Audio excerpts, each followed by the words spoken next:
Hi, Floris. Welcome to the webinar of Want to Taste. Maybe it's a good idea that we start off with a general introduction of you, Floris, and of your company, Neonwhale. Would you tell our listeners more about that? Yes, so hi, good afternoon, Jasper. I'm indeed Floris Combes from Neonwhale. So I'm about 20 years now in food R&D as a person. And 6 years ago, I think we started with Neonwhale together, myself, and then together with Mathieu, we started up with Neonwhale as a type of one-stop shop. We want to be to help, in fact, food companies with everything around product development, product innovation, etc. Basically, what we do is we help startups, scale-ups, food companies of mid-size to corporate, all types of food companies in that field, starting from concepting new innovations and until development and upscaling them. So that's a bit Okay. what we do. So that's very relevant for the discussion that we are having today. So today we're going to talk about the developments in the dairy and the beverage industry as a wider area of interest. Um, in your job in your company, you're Hmm. probably pretty much on top of all the trends that are happening. Can you tell us a little bit more what you see and what kind of questions your customers come to you for? Yeah. So well, our I specifically but then to dairy and plant based, which is a bit which is one of our focus categories, let's say.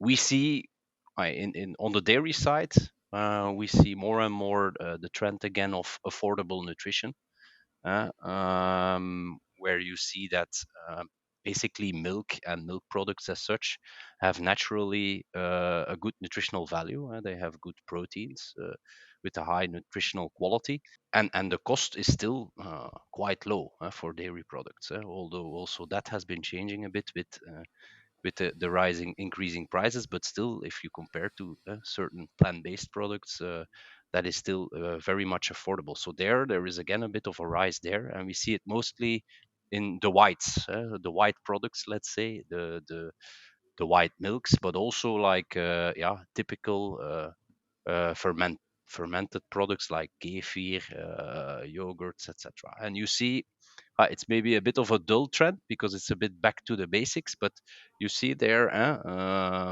products like, for instance, a Jersey milk. A Jersey milk is a regular milk, but a bit different with um, a type of casein in there, A2 casein, which would improve a bit the digestibility. I'm not sure if that is all true, but it's good marketing. So and then also a lot of fermentations. Just letting all types of ferments going loose on the milk and then creating Turkish, Bulgarian, skyr type Yeah. yogurts, etc., etc. So that's definitely that's, let's say, from the positive side of the dairy, the trend that we see. Of course, dairy has on the other side also some negative points, like sustainable wise and nutritional wise, and also there we see definitely some opportunities for the dairy industry, like lactose free products, of course, which is then on the negative lactose containing aspect of milk. But also on sustainability, I read also an article that Friesland Campina, for instance, is also investing or co-investing in microbial fermentation, or microbial fermented proteins, for instance, which is you see they are also looking into that. And let's say 10 years ago, this was out of the question. So this is, you also see that they are more investing in production of plant-based products. So there are a lot of dairy factories starting to produce also plant-based products. So you see there is something going on in there. I also believe, for instance, in the future, why not mixing milk and plant-based more, like a hybrid product, which can combine the best of both worlds and making the milk, keeping the good properties like the taste and the of the milk, and combining that with plant-based to have it more sustainable, for instance, could be an idea. Yeah? What are maybe the challenges that you face in terms of when you start making new concepts, or when customers come to you? Are there certain issues that they, for example, have in finding the ingredients, or in sourcing, or do you see challenges there? Oh yes, but yeah, I think that's the least we can say.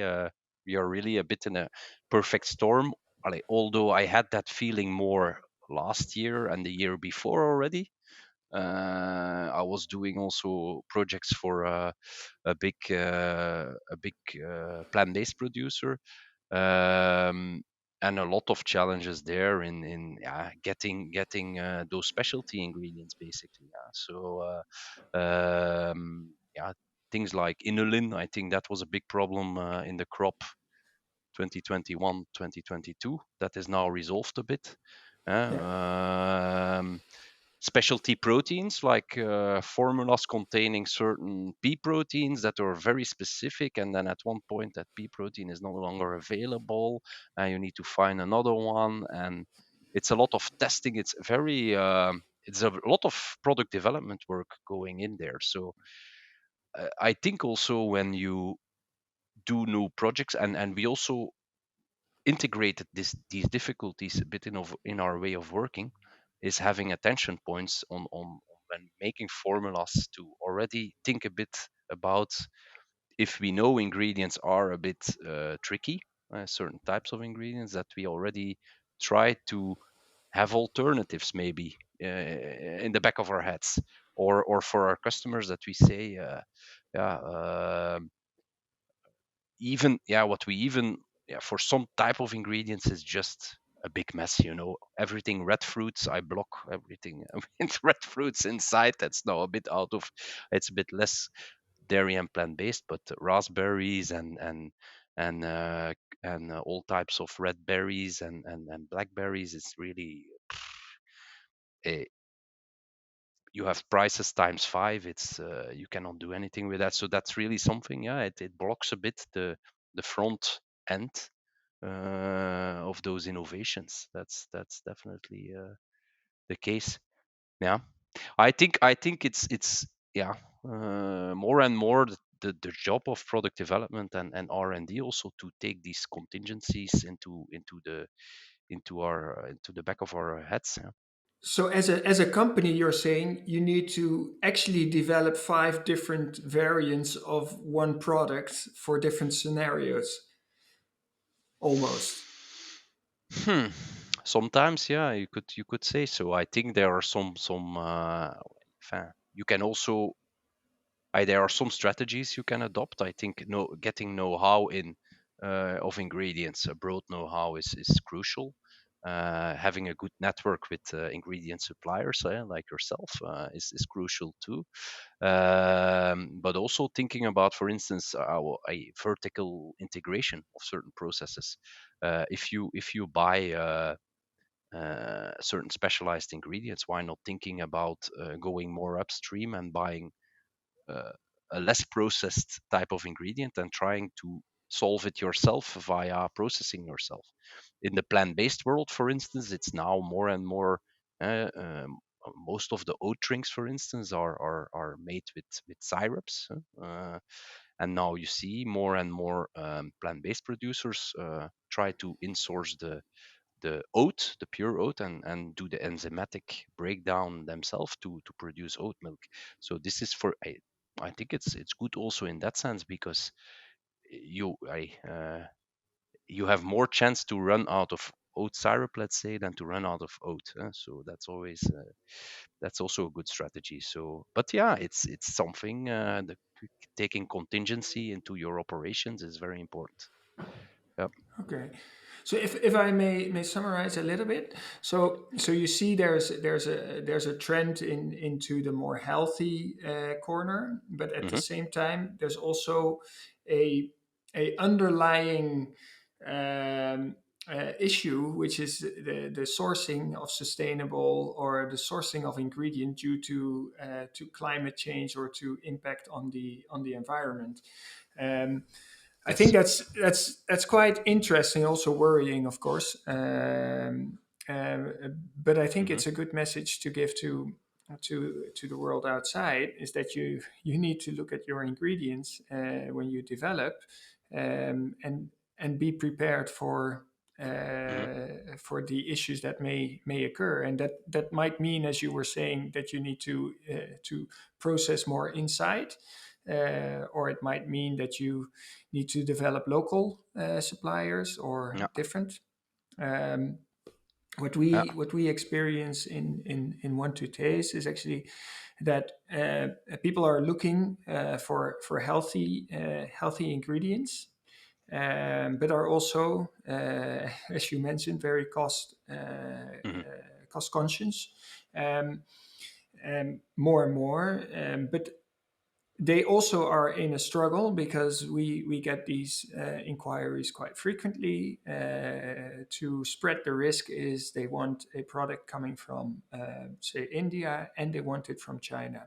So people are diversifying the risk profile for their Hmm. ingredients. Yeah.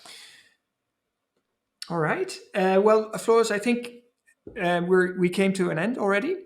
Um, is there some last thought that you would like to share?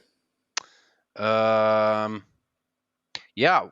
Well, a last thought. I'm thinking. I think, yeah, when we start up innovations, we always begin a bit with the end in mind. So we always start thinking of what does the customer want to put in the market, and what does it have the necessary consumer relevance, um, and by shaping that idea, we go into a sort of thinking strategy with them, and we start with a very broad briefing, and we take into account in the briefing all the problems we discussed today, problems and the trends also, to map really well, um, all the different aspects you want to integrate in your product. And so there, I think it's very important for in this customer journey, let's say, to already from the beginning start with the end in mind. I think that's the key rule. Um, Whatever you can already think of issues that might pop up on ingredient sourcing, on processing the certain recipe. Taking that already along is key, I think, and that's something where our company can definitely help with, because we know already a bit what is happening upstream. Not a bit, we know it very well. So that's, I think, my takeaway message there. Cool. Yeah. Good. Well, thank you for sharing with us your knowledge, and we know each other now for quite a period, and what I've seen is a very professional approach. Um, so I want to thank you for our conversation today, and look forward to continue our work together. Thank you.